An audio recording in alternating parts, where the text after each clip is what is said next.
Okay, guys, so I was never really concerned about gun control much until I started studying a little bit about history.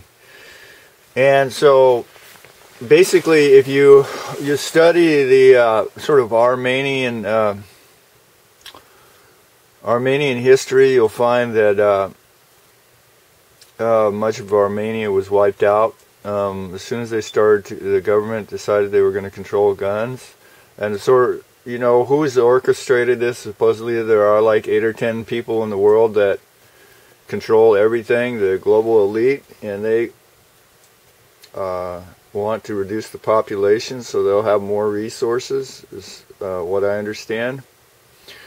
And so if you study a little bit of history and how they took over, they first outlawed guns. So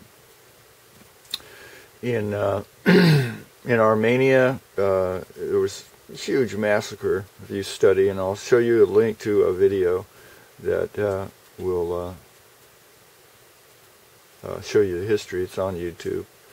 And in Russia, Stalin, banned guns and basically murdered about 10 million people, mainly through starvation. He had a starvation and outlawed guns. So, and then he was actually exporting the excess food. He declared that food was a government product. So any food that was produced was owned by the government.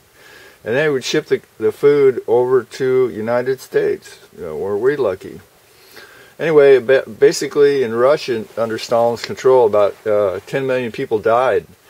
And then another example in China, and you don't have to look very far back to look at Tiananmen Square, how they gunned down like a lot of people then. But basically, 4 million people were killed by the government. And there was a Sino-rebellious war that happened shortly after people started being killed in China. And that war between the civilians and the government killed another 4 million civilians.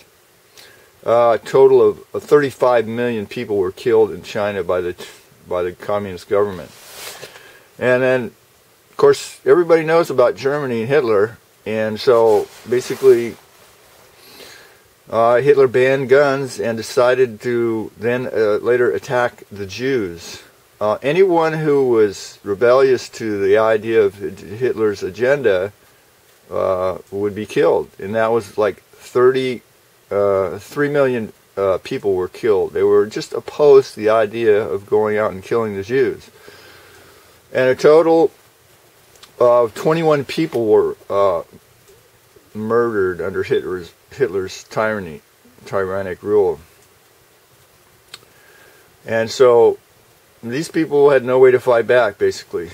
They had no guns, and so the government could do anything they wanted to. So similar bloody historic events happen in Cambodia, and Uganda. And just Google that, and you'll find out it's pretty scary. And then now, they have these what they call false flag events, where the government, the global elite, can control the outcome, the media, etc. And so basically, they're trying to outlaw guns here in the United States, and I hate to think that we would follow any sort of historic plan similar to what happened in Armenia, Russia, or China, or Germany, Cambodia, or Uganda. But it's sort of looking that way. I hate to admit it. And so basically, in the United States, and from jails or from the streets, what happened was they abuse, torture, mutilate, and kill their victims. The blacks were targeted. Yet defensive power sometimes and prevails. So, a lot of blacks were killed. Carolina, a 14-year-old girl stops the lynch mob from seizing a prisoner by holding the mob at bay with a revolver she doesn't even know how to shoot.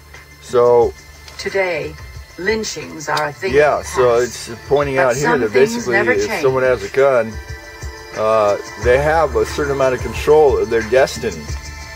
And so that's what I'm trying to point out here.